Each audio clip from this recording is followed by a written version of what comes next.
Bismillahir Rahmanir Rahim.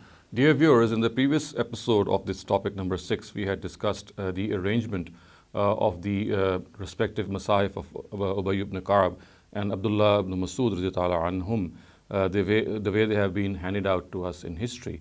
And I had also pointed out that as far as the Al-Fahrist is concerned, which is one of the premier books which reports this different arrangement, we find an eyewitness account. And in the case of Al-Itqan fi Ulum al-Qur'an of Suyuti, we find that these two people, or these two Sahaba, the Masahif being attributed to them are reported, the arrangement is just reported the way it was found in their Masahif. And also in the previous episode, if you remember, we had in detail discussed how this arrangement is different in all these four lists. We had also viewed in detail all these lists individually and also tried to interpret them the way they have been interpreted by our past authorities, as well as in some places in which there is some ambiguity.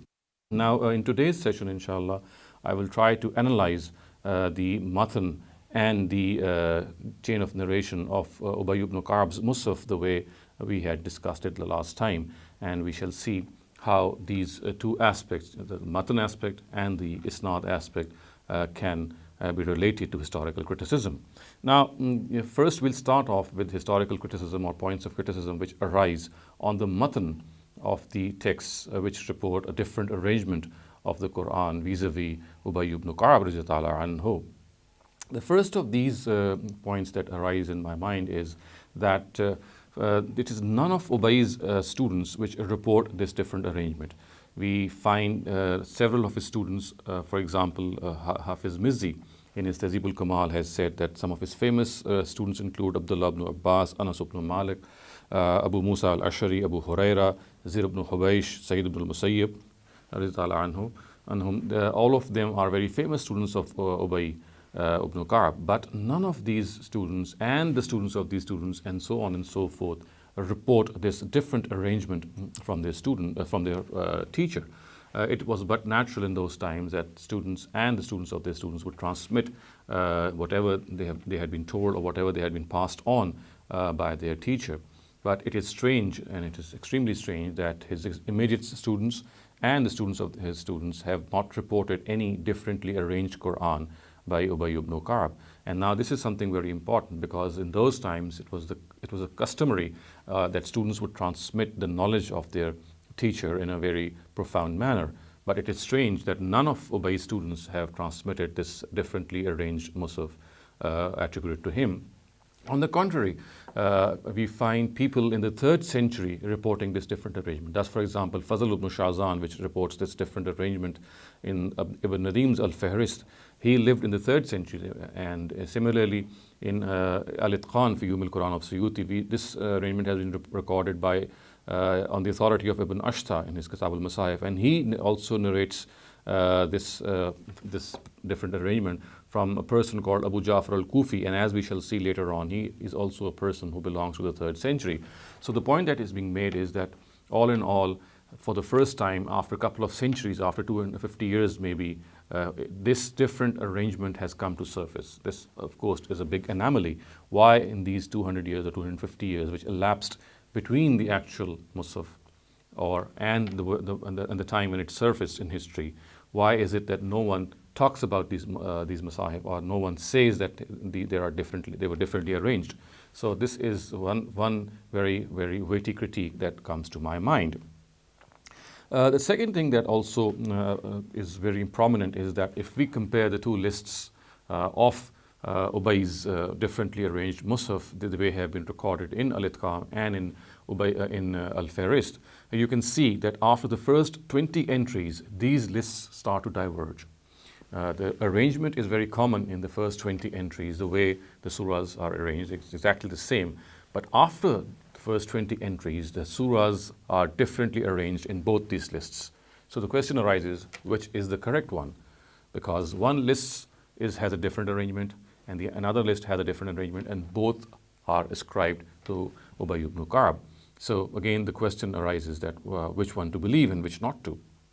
The third point of criticism views that arises is that we know that the Quran was collected and compiled once again after after it was revealed. So the current Quran is not in its chronological sequence, it is in a new sequence.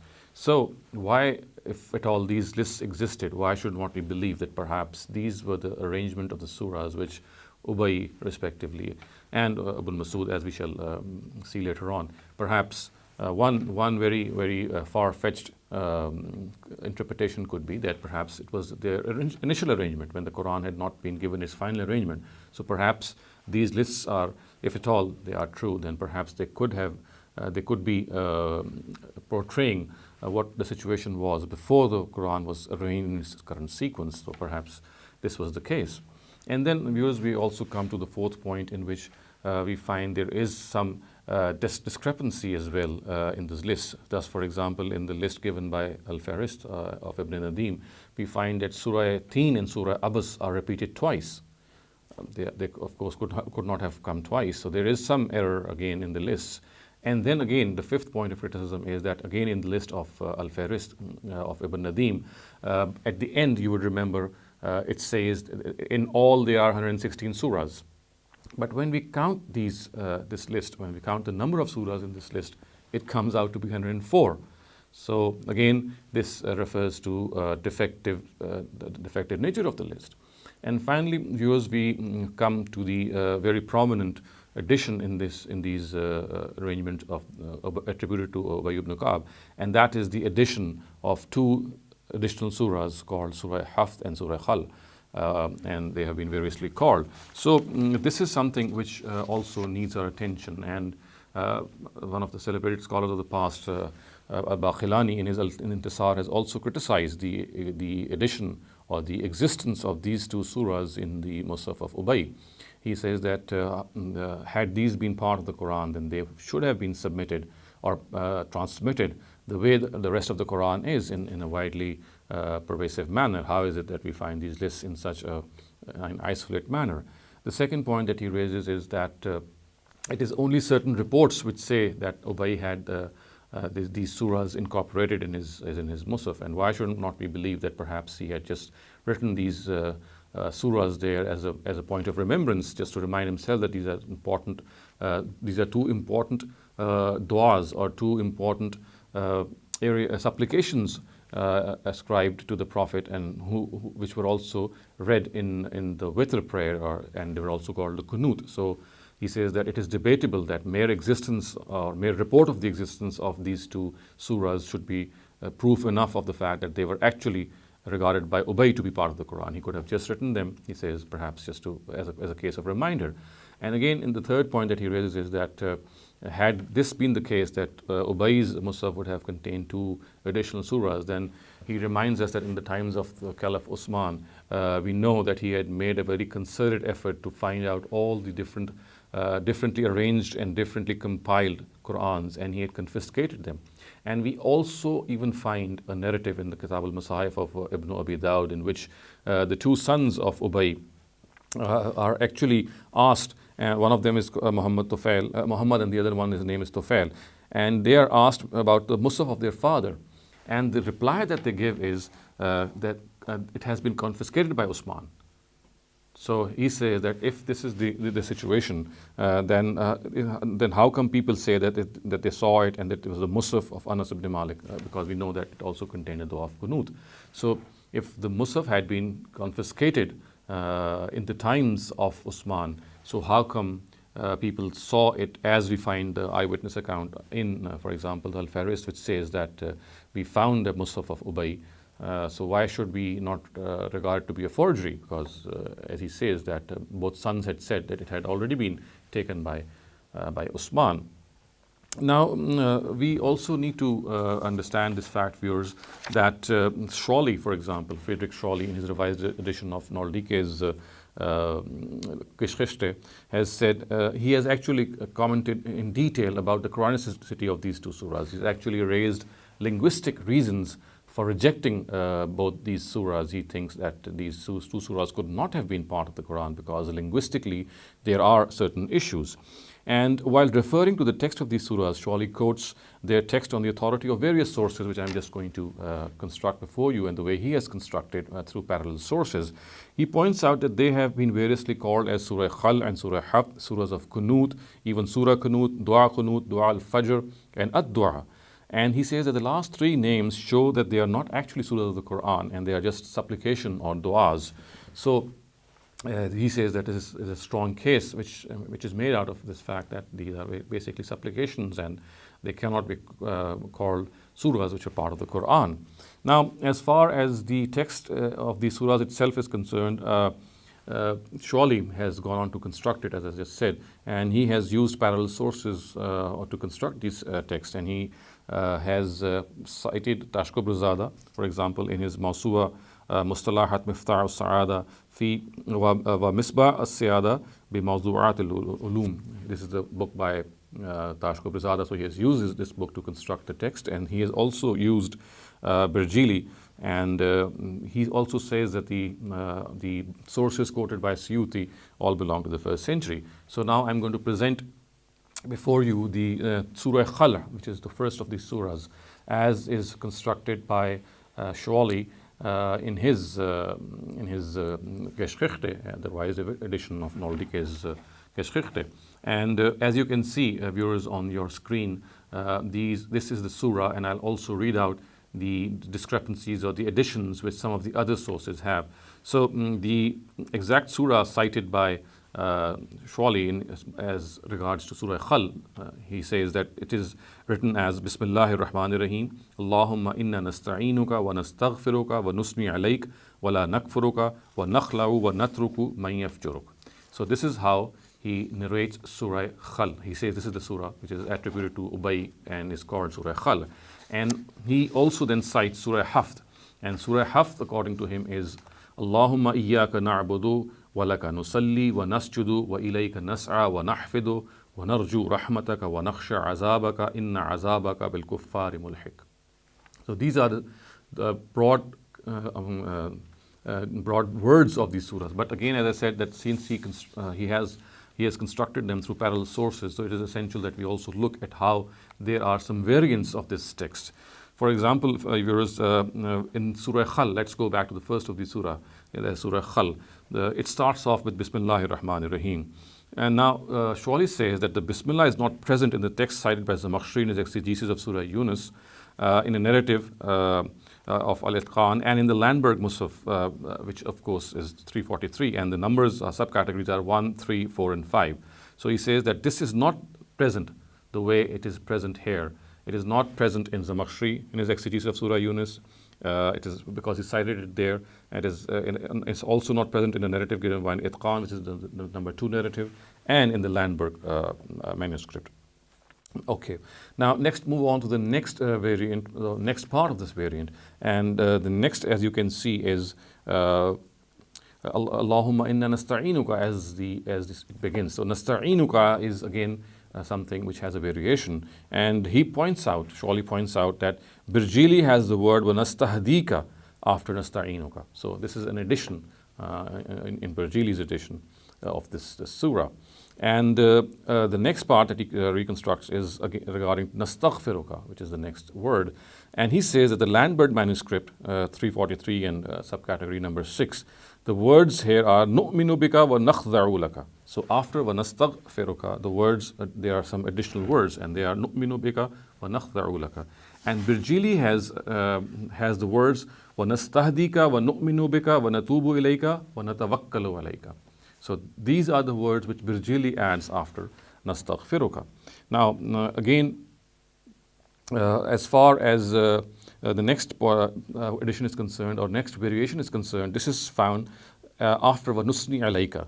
So after nusni alayka, Shawli says that in the narrative of Al-Itqan, he says that it has the words khaira, which means nusni alayka al-khair.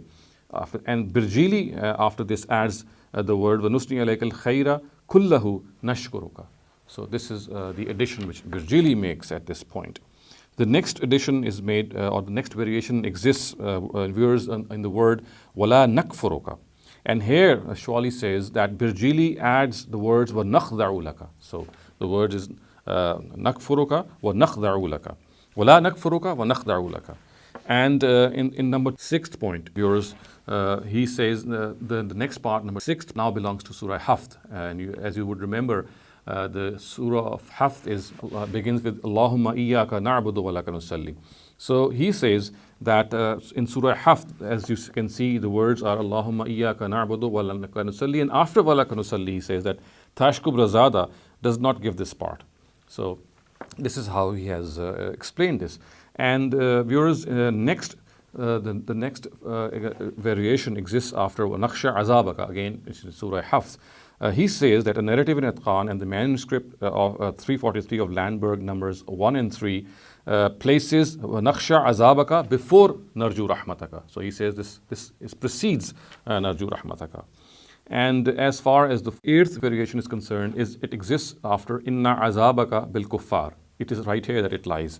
And Shawli says that this is the text of Al-Itqan, Al-Fahrist, Al-Kashaf, the Landberg manuscript 343 and subcategories 2, 4, 5 and 6, and Birjili. In contrast, he says, a narrative in Al-Itqan, Landberg manuscript and Tashkar Bazada have Bil Kafirin. So instead of Bil Kuffar, it has Bil Kafirin. And viewers, now let me also cite before you the text which has been cited by Tashkar Bazada. And when I say Tashkar Bazada, I of course refer to his book, Mawsuha Mustalahat Miftah al-Sa'ada wa Misbah al-Siyada bil Mawdu'at al-Ulum. And he has cited both these surahs, which I'm now going to put before you. So Surah Khal is Allahumma inna nasta'inuka wa nastaghfiruka wa nusni alayka wa la nakfuruka wa nakhla'u wa natruku man yafjuruk. And Surah Hafd is Allahumma iyyaka na'budu wa laka nusalli wa nasjudu wa ilayka nas'a wa nahfidu narju rahmataka wa nakhsha azabaka inna azabaka bil kafirina mulhiq. So this is how these sources cite Surah Khal and Surah Hafd, and you can clearly see that basically these are divisions of the present day dua of Qunut that Muslims generally read in their witr prayer. I should also like to point out that the first person to publish the text of these surahs in the West was Perkstall Hammer, as has also been pointed out by Shawli. He is the person who has for the first time introduced these to the West, these surahs. Now, viewers, this is as far as the construction of these surahs is concerned, the way they have been reported and reconstructed and presented by these scholars. Another point that I would like to bring before you is that Shawli has also gone on to criticize the existence of these two surahs on the basis of the fact that their Arabic or their the stylistics used in this particular these two particular surahs is not in conformity with Quranic and classical Arabic, and he has raised a number of points as per which he thinks that these two surahs could not have been part of the Quran. Now what I'm going to do is present all his points and also in response present my view or analysis of his points so that we can see whether what he has come up with is, in my humble opinion, correct or not. Now, the first point which Shawli makes, and when I say Shawli, of course, this is Geschichte, or the part of Geschichte cited or translated as Tariq al-Quran by George Tamers. So he says that there is only one instance in the Quran where the word ista'ana occurs as an object, and that is in Surah Fatiha. So viewers, what he's saying is in this particular surah, Surah Khal, the words are inna nasta'inuka. And here, of course, we have the word ista'ana occurring with an object. So he says that there is just one other instance, and that is in Surah Fatiha, in which we find that this verb ista'ana occurs with an object or a maf'ul. So he says that this usage itself is something which is very rare. But my own submission in this regard is that he is not correct here, I'm afraid. And because we can see that even if there is a single usage of the word ista'ana with a maf'ul, as is the case with Surah Fatiha, it is sufficient to prove that this word occurs such that it is used transitively with a maf'ul, with an object. And moreover, lexicons like Ibn Manzur's Lisan al-Arab, for example, specifically they say that it takes a direct object, it takes a maf'ul. And Even in the Quran, there is an example in which we find that the word ista'ana is related to its maf'ul, although it's through a preposition, and this is something very, very common. Thus, for example, the words in Surah Araf are قَالَ مُوسَى لِقَوْمِهِ إِسْتَعِينُوا بِاللَّهِ وَاصْبِرُوا. إِسْتَعِينُوا بِاللَّهِ وَاصْبِرُوا. So you can clearly see, viewers, that the word billah here, the word Allah here is the maf'ul or the object. Only the difference is the word ista'ana is used with its preposition. So this is again a point which I would not accept as far as Shawli's criticism is concerned. The second point that he has raised is actually, it has two parts. He says the word, as you can see in Surah Khal, there are two words used, asna and hafada. These are the two verbs used in slightly different forms, but the basic root is asna and hafada. Now he says that as far as asna is concerned, it has not been used in the Qur'an, and the words which are actually used, which have a similar meaning, are kabbara, sabbaha, and hamida. He says these are the words which the Quran has used. So why is it that here also it has not used either of these three words, and used a different word? And the other objection, a similar objection that he raises, is that the verb hafada also does not occur in the Quran. So he says that asna and hafada are two words which are alien to the Quran, and so why should we accept that these two words, which obviously are found in Surah Khal, they should be considered as true. Now, viewers, here again, the important point that we need to understand is that both these words, asna and hafada, they are common classical Arabic words. And if they occur once in any classical Arabic text, then it is sufficient to prove that they are part of classical Arabic. So therefore, by simply dismissing the fact that the word has not been used in the Quran, so therefore it is not a word to be accepted, is, I think, something which is very, very far-fetched. And I think that asna and hafada are two very, very common classical Arabic words. Any person who has knowledge of classical Arabic would find that these words abundantly exist in classical Arabic. So therefore, if someone contends otherwise, the onus of proof rests on him. It is on him to prove that these are not classical Arabic words. Okay, the fourth point of his critique is that the verb sa'a occurs many times in the Quran. However, it has never occurred with the words ilallah. Now, the point that he's making is that since here we find the words which are used here are wa ilayka nas'a. So Surah Haft, now we are now coming to Surah Haft. So the words in Surah Haft are wa ilayka nas'a.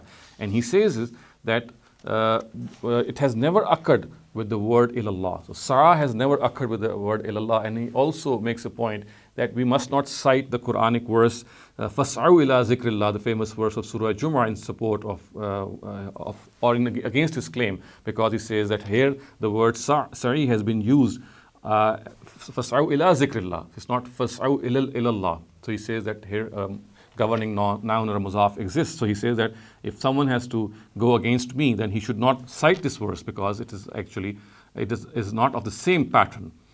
So my submission in this regard is here again, surely I'm afraid is not correct, because even in his own case, when it is it has the way it has been cited in Surah Haft, it is walayka nas'a. So here also we find that there is a governing noun actually suppressed. So when we say ilayka nas'a, it does not mean that we are running towards God. Actually, there is another noun which is suppressed here. For example, it could be wa ila rahmatika nas'a, wa ila it could be a number of things which describe or which relate to God's attributes can be considered as suppressed here. So even here, when he says that the word ilallah or the word sa'a has not been used in relation to ilallah, he should understand that in his own example, wa ilayka nas'a, here too, actually it is not that the word sa'a is related to God, or sa'a ila is related to God, because here again a muzaf is suppressed. So in my humble view, it would be something like wa ila rahmatika nas'a. So something of the effect. So ila rahmatika nas'a. So I would say that this is again his contention is not correct. And if someone asks that this suppression of muzaf or this suppression of the governing noun is common in this scenario, in this style. I would say there's something very common. For example, we find in Surah Hajj, the words are وَجَاهِدُوا فِي اللَّهِ حَقَّ جِهَادِهِ. Now, again, scholars like Abu Hayyan, for example, have specified when we say وَجَاهِدُوا فِي fillah, we say strive for God, strive in God. Again, this is something which is very clear to tell us that here again a governing noun has been suppressed, a muzaf has been suppressed, and the actual construction would be wajahidu fi deenillah. So strive in the way of God's religion would be the exact construction. So all in all, this point which is raised by Shawli, in which he says that the word sa'a does not occur with ilallah, is not correct, because in the first place, as I said, sa'a ilallah, as the way it is occurring here, is something which is not directly relating to God. There is a part suppressed here, which means ila rahmatika nas'a. So this contention that he says is not correct, and I've also cited that the suppression of a noun is very common when it comes as a governing noun. Now the fifth point that he's raised in this regard, viewers, is that the word fajara, as you can see in Surah Khal, the word used is man yafjuruk. So man yafjuruk, he says that it is used transitively in this place, yet it is used intransitively in the Qur'an, and he cites two places. One of them is in Surah Qiyamah, which is bal yuridul insanu liyafjura amama, and the other one is fa'alhamaha fujuraha wa taqwaha. Now here he says that, so his point is that in this dua of kunut, it is used transitively, which means that it takes a word, it takes a maf'ul, it requires a maf'ul. However, he says in other places in the Quran this is not the case. Now let me see, or let me critically see and analyze what he has said here by citing those appropriate verses. The first verse that he says is bal yuridul insanu liyafjura amama. Again here, viewers, he is not exactly correct. For example, in the view of famous scholars like Amin Hassan Islahi, the object of the verb here is suppressed. So it would be something like bal yuridul insanu liyafjurallaha amama. So in fact, the word Allah is here, is the maf'ul here, and if we accept this, then again we can clearly see that the word fajara is used transitively. It takes an object. And in the second example that he is quoted, he is, I'm afraid, entirely wrong, because here it does not even occur as a verb. Fujur here occurs as a noun, as you can clearly see. فَأَلْهَمَهَا فُجُورَهَا وَتَقْوَاهَا. Fujur here is not used as a verb, it is used as a noun, and is used as in fact a plural noun. The sixth point of criticism that he makes is that the word khala, as you can see that in Surah Khal, the words are وَنَخْلَعُ وَنَتْرُكُ. So he says the word nakhla here is never used metaphorically in this sense in the Quran. He says that khala just occurs once in the Quran in Surah Taha, where the famous words are فَخْلَعْ نَعْلَيْكَ, take off your shoes, O Moses. So he says that here the word khala is used in the literal sense and is nowhere used in the Quran in the metaphorical sense, the way it has been used here in the dua of kunut. Now again, this is also no point of criticism, because we find that it is used metaphorically in a number of places in Arabic literature. And let me just cite one couplet of Muhalhal ibn Rabi'a, the famous Jahiliyyah poet. He says, and you can see the couplet being displayed before you, وَلَسْتُ بِخَالِعٍ دِرْعِي وَسَيْفِي إِلَىٰ أَنْ يَخْلَعَ اللَّيْلُ النَّهَارِ, which means which can clearly see that in the first hemistish, or the first misra of this couplet, it is used literally, because it says وَلَسْتُ بِخَالِعٍ دِرْعِي وَسَيْفِي, I'm not going to take off or shed my armor or my sword. However, in the second hemistish, in the second misra, as you can see, the words are إِلَىٰ أَنْ يَخْلَعَ اللَّيْلُ النَّهَارِ, until the night sheds the day. Now here you can clearly see that the verb khala is used metaphorically. It of course cannot be used literally. So viewers, again, this contention of Shawli is not correct, that the word khala is not used metaphorically, because as I said, to be used metaphorically is not something is confined to the Quran. As far as we can find an example from classical Arabic in which a verb is used metaphorically, that should suffice. And this particular couplet which I have just cited uses this verb metaphorically as well. Now, let me come to the last criticism which is pointed out by Shawli. Now, this last criticism relates to the usage of the word nakfuruka, which is found in Surah Hal. He says that this is a suspect use. And why? Because he says the verb kafara in the meaning of ankara or rejection is only used in the Qur'an with the preposition be or ba appended to it. And he is absolutely correct here. Wherever the word kafara is used in the meaning of rejection, the preposition ba is used. Kafara be is the standard Arabic pattern in this regard. But again, he does not seem to understand this fact that the here kafara is not used in the meaning of rejection. It is not used in the meaning of rejection. Actually, it is used in the meaning of ingratitude. Kafara in the meaning of ingratitude, to show ingratitude, is something very common. And we can see that there are textual variants of this narrative in which it occurs adjacent to nashkuruka, which means, oh God, we are thankful to you, wala nakfuruka, and we are not unthankful to you, we are not ungrateful to you. So in my submission, the word kafara here does not mean rejection. And he's rightly pointed out that whenever it occurs such, it has to have a preposition ba, and it does not occur here. But I, as I said, am of the view that the word kafara here means ingratitude, and this is something very common in Arabic. And when it occurs in this meaning, it does not require a preposition. So all in all, viewers, I think that all the points of criticism which have been presented by Shawli, they don't hold water and they don't hold ground. And this does not mean that, obviously, in my view, that these two surahs should be regarded as part of the Quran. The criticism that these surahs are not part of the Quran has already been presented before you. And since it is a composite criticism which encompasses the surahs or the codex of Ubayy ibn Ka'b, so therefore this individual criticism also applies to these surahs.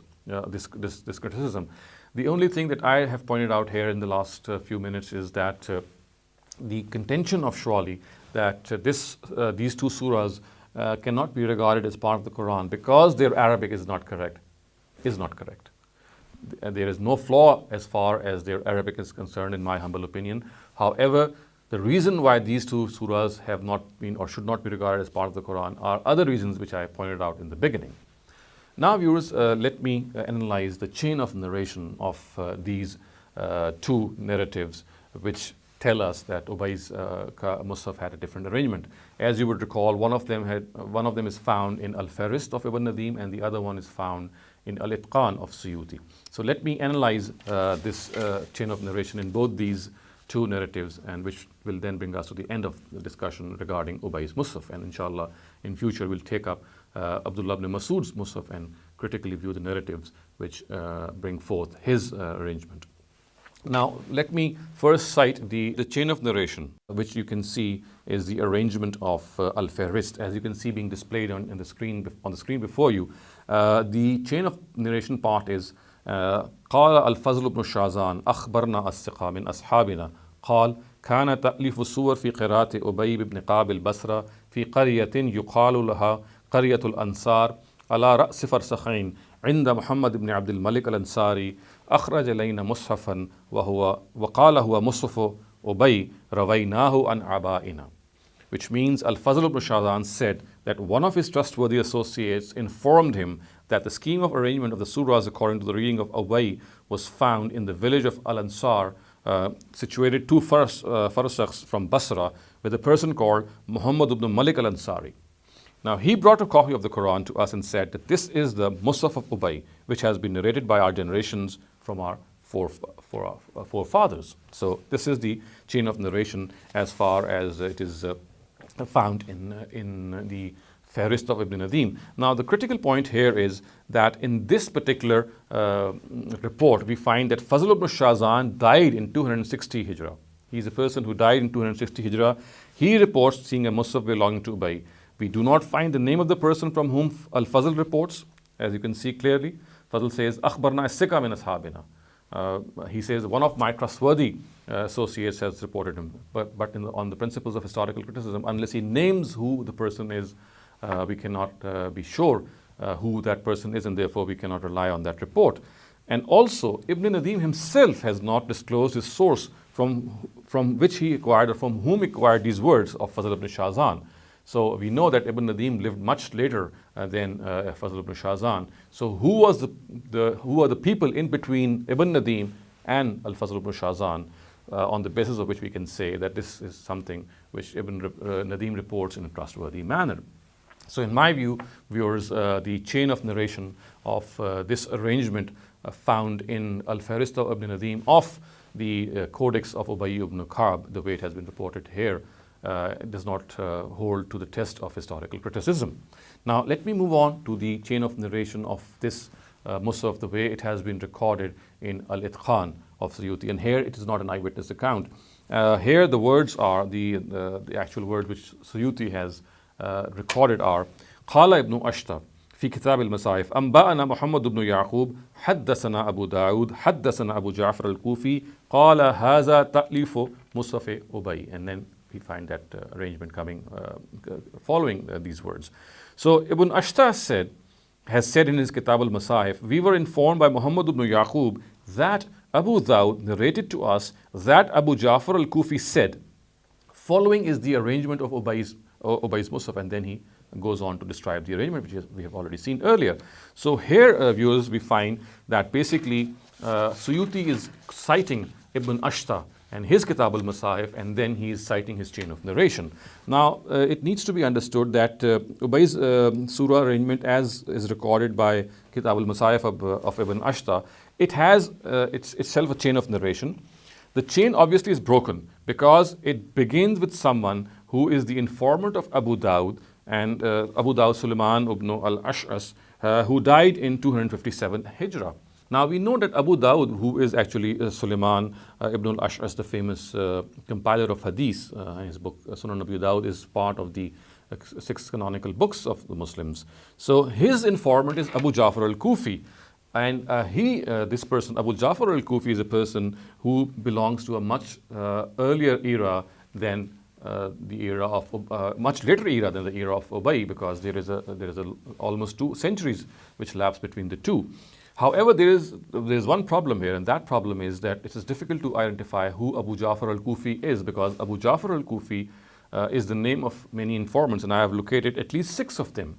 Now, research shows that these are the following 6 possibilities of Abu Ja'far al-Kufi, but as you can see, as I can show to you, that none of them could be contemporaneous to Ubay's times. They existed much later. Thus, for example, there is a person called Ahmad ibn Umar ibn Hafs ibn Jaham ibn Waqid ibn Abdullah al-Kindi. He died in 235 Hijrah. Then we have Muhammad ibn Tarif ibn Khalifa al-Bajli. He died in 242 Hijrah. As the first of these dates has been given by Al-Mizzi in his Tahzib al-Kamal, and Al-Bajli's date of death, which is 242, this has been given by Ibn Hajar in his Tahzib al-Tahzib. Now the third person is actually Muhammad ibn Ubayd al-Muharibi, and he died in 245 Hijrah, and this has been given by Az-Zahabi in his Kashif. Al-Kashif is this date of death. The fourth possible person in this regard is Muhammad ibn Sawwar ibn Rashid al-Azdi, who died in 248 Hijrah, and this date of death has been given by Ibn Hajar in his Tahzib al-Tahzib.